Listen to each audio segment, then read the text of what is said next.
സംസ്ഥാനത്തെ വൈദ്യുതി പ്രതിസന്ധി അങ്ങനെ തുടരുകയാണ്. ഉപഭോഗം ഉയർന്നാൽ അപ്രഖ്യാപിത ലോഡ് ഷെഡിംഗ് ഇന്നും തുടരും. കനത്ത ചൂടിനിടെ രാത്രിയിൽ വൈദ്യുതി മുടങ്ങുന്നത് വൻ പ്രതിഷേധത്തിനും ഇടയാക്കിയിട്ടുണ്ട്. നാളെ മുതൽ മഴ ലഭിക്കുകയാണെങ്കിൽ നിലവിലെ സാഹചര്യം മറികടക്കാൻ കഴിയുമെന്നാണ് KECBയുടെ വിശദീകരണം. റോഷിപാലും നിതിൻ സേവറും ശരത് എസ്എസുമാണ് ചേർന്നത്. ആദ്യം റോഷിപാലിലേക്കാണ്. റോഷിപാൽ, സംസ്ഥാനത്ത് വൈദ്യുതി പ്രതിസന്ധി, വൈദ്യുതി ഉപഭോഗം കൂടുകയാണ്. ചൂട് കൂടുന്നതൊപ്പം ഈ AC-യും ഫാനും ഒന്നും ഇല്ലാതെ ജീവിക്കാൻ പറ്റാത്ത സാഹചര്യമാണ്. അപ്പോൾ വൈദ്യുതി ഉപഭോഗം മറികടക്കാനുള്ള അടുത്ത നീക്കങ്ങൾ എന്തൊക്കെയാണ്? മഴ ലഭിക്കുമെന്നുള്ളൊരു പ്രതീക്ഷയിലാണോ?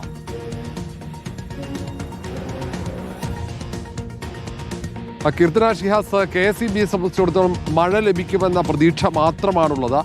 കഴിഞ്ഞ ദിവസം ചിലയിടങ്ങളിൽ മഴ ലഭിച്ചത് ഒരു ആശ്വാസമാണ്. കാരണം ആ ഘട്ടങ്ങളിൽ സ്വാഭാവികമായും വൈദ്യുതി ഉപഭോഗത്തിൻ്റെ കുറവുണ്ടാകും. ഏതായാലും ഇനി വൈദ്യുതി കൂടുതൽ പുറത്തുനിന്ന് വലിയ വിലയ്ക്ക് വാങ്ങിക്കാനുള്ള അനുമതി റെഗുലേറ്ററി അതോറിറ്റി KECBക്ക് നൽകിയിട്ടുണ്ട്. അതും ഒരാശ്വാസമാണ്. അങ്ങനെ വൈദ്യുതി ലഭിക്കുമെന്ന പ്രതീക്ഷയുമുണ്ട്. കാരണം കാലാവസ്ഥാ വിഭാഗം വേനൽ മഴ 2 ദിവസത്തിനകം ശക്തമായിട്ടുണ്ടാകും എന്ന ഒരു മുന്നറിയിപ്പ് നൽകിയ ഒരു പശ്ചാത്തലമുണ്ട്. അതൊക്കെ ഒരു ആശ്വാസമാണ്. പക്ഷേ മഴ വന്നില്ലെങ്കിൽ വൈദ്യുതി പ്രതിസന്ധി അതിരൂക്ഷമാകാനുള്ള സാധ്യതയാണുള്ളത്. അപ്രഖ്യാപിത ലോഡ് ഷെഡിങ് ഇനിയും തുടരും, ഇന്നും തുടരും. ഒരുപക്ഷെ നാളത്തോടെ മഴ വരികയാണെങ്കിൽ അതിൽ മാറ്റമുണ്ടാകാനാണ് സാധ്യത.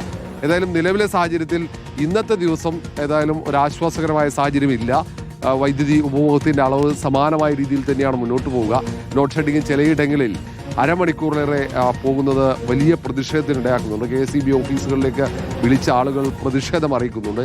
ഇനി അങ്ങോട്ട് അത് ഓഫീസുകളിലേക്കുള്ള പ്രതിഷേധമായി മാറാനുള്ള സാധ്യതയുമുണ്ട്. പ്രതിപക്ഷം നേരത്തെ ലോഡ് ഷെഡിങ് നിർത്തിയില്ലെങ്കിൽ ശക്തമായ പ്രക്ഷോഭം നടത്തുമെന്ന പ്രഖ്യാപനം നടത്തിയിട്ടുണ്ട്. ഈ സാഹചര്യത്തിൽ KECB കടുത്ത പ്രതിസന്ധിയിലൂടെ തന്നെയാണ് മുന്നോട്ട് പോകുന്നത്. കാരണം വൈദ്യുതി പ്രതിസന്ധി അത് ഉദ്യോഗസ്ഥന്മാർക്കെതിരെയുള്ള പ്രതിഷേധമായി മാറിയേക്കുമെന്ന ആശങ്കയടക്കം അവർക്കുണ്ട്. എന്തായാലും ഏറ്റവും ചുരുങ്ങിയത് 15 മിനിറ്റെങ്കിലും ഏതാണ്ട് എല്ലാ പ്രദേശങ്ങളിലും വൈദ്യുതി നിലയ്ക്കുന്നുണ്ട്. അത് അരമണിക്കൂറും 3/4 മണിക്കൂറും ഒക്കെ ആകുമ്പോഴാണ് കടുത്ത പ്രതിഷേധത്തിലേക്ക് പോകുന്നത്.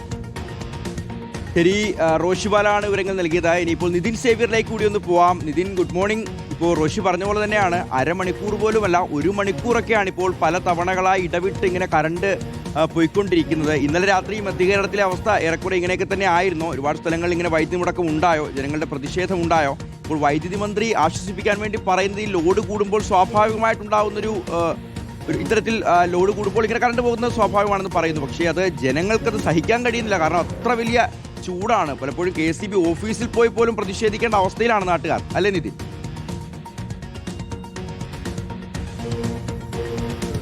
തീർച്ചയായും.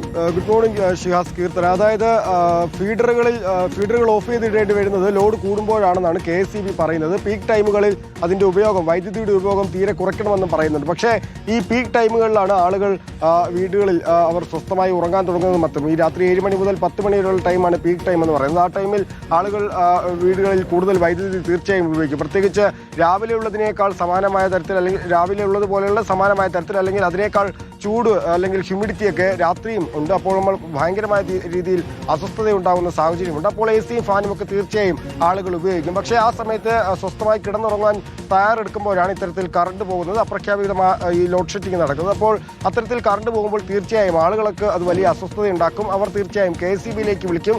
ഉദ്യോഗസ്ഥരുമായി വാക്കേറ്റവും അല്ലെങ്കിൽ തർക്കങ്ങളും ഒക്കെ ഉണ്ടാവും. കഴിഞ്ഞ ദിവസങ്ങളിലുമൊക്കെ അത്തരത്തിൽ ഉദ്യോഗസ്ഥരുമായി തർക്കങ്ങൾ ഉണ്ടാകുന്നത് കണ്ടിരുന്നു. നേരത്തെ ഈ വൈറ്റിലെ KECB ഓഫീസിലേക്ക് ഇവിടെ കൗൺസിലറുടെ നേതൃത്വത്തിൽ കഴിഞ്ഞ ദിവസങ്ങളിലൊക്കെ പ്രതിഷേധ മാർച്ച് നടത്തുന്ന സാഹചര്യമൊക്കെ ഉണ്ടായിരുന്നു. മധ്യകേരളത്തിൽ സംസ്ഥാനത്തൊട്ടാകെയുള്ള സമാനമായ അവസ്ഥ തന്നെയാണ്. രാത്രിയിൽ ഇടവിട്ട് കറണ്ട് പോകുന്നു. 15 മിനിറ്റോ അതിലധികമോ കറണ്ട് പോകുന്നു.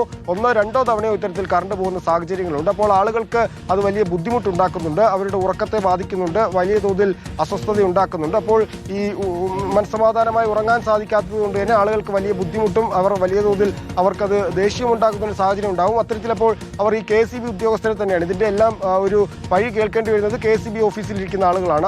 അവിടെ ഇരിക്കുന്ന ഉദ്യോഗസ്ഥരെ വിളിച്ചാണ് ഇവർ ഇത്തരത്തിൽ ഒരു ബഹളമുണ്ടാക്കുകയോ അല്ലെങ്കിൽ അവരെ വഴക്ക് പറയുകയോ ഒക്കെ ചെയ്യുന്നത്. അപ്പോൾ അവർക്ക് ഇതിന് ഉത്തരമില്ല. കാരണം അവർക്ക് അവരോട് ചെയ്യാൻ പറഞ്ഞിരിക്കുന്നത് ചെയ്യാൻ മാത്രമേ അവർക്ക് സാധിക്കുകയുള്ളൂ. അപ്പോൾ മധ്യകേരളത്തിലും സമാനമായ അവസ്ഥ തന്നെയാണ്. അതിന് മാറ്റമുണ്ടാകുമെന്നുള്ള പ്രതീക്ഷയിൽ വേനൽ മഴയൊക്കെ വരുന്നതോടെ 29-ാം തീയതി ഇടുക്കിയിലടക്കം വേനൽ മഴ ഉണ്ടാകുമെന്നാണ് പറയുന്നത്. അപ്പോൾ മധ്യകേരളത്തിൽ 29-ാം തീയതി മുതലൊക്കെ ഒരുപക്ഷെ ഒരു മാറ്റമുണ്ടാകുമെന്നുള്ളൊരു ആശ്വാസത്തിലാണ് ആളുകളുള്ളത്. ഇന്നും വൈത്തിലെ KCB ഓഫീസിലേക്ക് ചില പ്രതിഷേധ മാർച്ചുകളൊക്കെ തന്നെ സംഘടിപ്പിക്കാൻ കോൺഗ്രസ് ഒരുങ്ങുന്നുണ്ട്. അത്തരത്തിൽ ഇതിനെ രാഷ്ട്രീയമായി കൂടി മുതലെടുക്കാനാണ് കോൺഗ്രസിന്റെ ഒരു തീരുമാനം.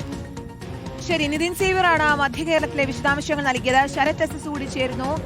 ശരത്ത്, ഇപ്പോൾ നിതിൻ പറഞ്ഞ പോലെ ജോലിയൊക്കെ കഴിഞ്ഞൊന്ന് റിലാക്സ് ചെയ്യുന്ന സമയമാണ് വൈകുന്നേരങ്ങളും രാത്രിയൊക്കെ. പക്ഷെ ആ സമയത്താണ് ഉറങ്ങാൻ കിടക്കുമ്പോഴൊക്കെയാണ് പലപ്പോഴും കറണ്ട് പോകുന്ന സാഹചര്യം ഉണ്ടാവുന്നത്. അത് പ്രതിഷേധങ്ങളിലേക്ക് കടക്കുന്നുണ്ട് പലയിടങ്ങളിലും.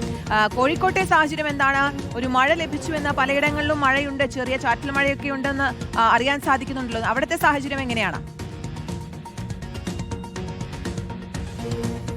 Good morning Shiyas, good morning Keerthana. അതായത് കോഴിക്കോടെ സാഹചര്യം ചൂടിന്റെ കാര്യത്തിൽ വ്യത്യസ്തമായ ഒരു സാഹചര്യം തന്നെയല്ല. കോഴിക്കോടും അതികഠിനമായ ചൂട് പൊതുവിലുണ്ട്. പക്ഷേ ആശ്വാസകരമായി ഇന്നലെ മലയോര മേഖലയിൽ മഴയുണ്ടായിരുന്നു എന്നുള്ളതാണ്. പ്രത്യേകിച്ച് കോഴിക്കോട് മുക്കം, ബാലുശ്ശേരി, താമരശ്ശേരി മേഖലകളിലാണ് മഴ ലഭിച്ചിട്ടുള്ളത്. കഴിഞ്ഞ ദിവസവും മുക്കം ഭാഗത്ത് മഴയുണ്ടായിരുന്നു. കഴിഞ്ഞൊരു 3 ദിവസമായി കോഴിക്കോടിന്റെ മലയോര മേഖലയിൽ മഴ ലഭിക്കുന്നുണ്ട്. നേരത്തെ വടകരയിലും നാദാപുരത്തുമൊക്കെ തന്നെ മഴ ലഭിച്ചിരുന്നു. അങ്ങനെ വ്യത്യസ്ത സമയങ്ങളിൽ മലയോര മേഖലയിൽ കാര്യമായി ഇത്തരത്തിൽ മഴ ലഭിക്കുന്നു. പക്ഷേ ആ മഴയുണ്ടെങ്കിൽ പോലും ചൂടിന് വലിയ കുറവില്ല എന്നുള്ളതാണ് ആളുകൾ പറയുന്നത്. മാത്രമല്ല, മഴ ലഭിക്കാത്ത കോഴിക്കോടിന്റെ നഗരപ്രദേശം അടക്കമുള്ള മറ്റു പ്രദേശങ്ങളിൽ കഠിനമായ ചൂടുണ്ട്. അതുകൊണ്ട് തന്നെ വൈദ്യുതി പ്രതിസന്ധി ഇവിടെ വലിയ തലവേദനയാകുന്നുണ്ട് എന്നുള്ളതാണ്. നാട്ടുകാർ ഈ പറയുന്നത് പോലെ തന്നെ ഗ്രാമമെന്നോ നഗരമെന്നോ വ്യത്യാസമില്ലാതെ വൈദ്യുതി മുടങ്ങുന്ന പ്രശ്നമുണ്ട്. അരമണിക്കൂറും അതിലധികവും വൈദ്യുതി മുടങ്ങുന്നു. മാത്രമല്ല, ഈ സമയത്താണ്, അതായത് രാത്രി കിടന്നുറങ്ങാൻ ചെല്ലുന്ന സമയത്താണ് ഇത്തരം പ്രശ്നങ്ങൾ ഉള്ളത് എന്നുള്ളതും ജനങ്ങളൊക്കെ തന്നെ വല്ലാതെ അലട്ടുന്നുണ്ട്. അതുകൊണ്ട് തന്നെ പൊതുവിൽ കോഴിക്കോടും ഈ വൈദ്യുതി പ്രതിസന്ധി വലിയ പ്രതിഷേധങ്ങൾക്ക് ഇടയാക്കുന്നുണ്ട്. ഈ പറയുന്ന പോലെ സമരങ്ങളിലേക്കും പ്രതിഷേധങ്ങളിലേക്കും മറ്റ് രാഷ്ട്രീയ പാർട്ടികളടക്കം കടക്കാനുള്ള സാധ്യതയും കോഴിക്കോടുണ്ട് എന്നുള്ളതാണ് വാസ്തവം.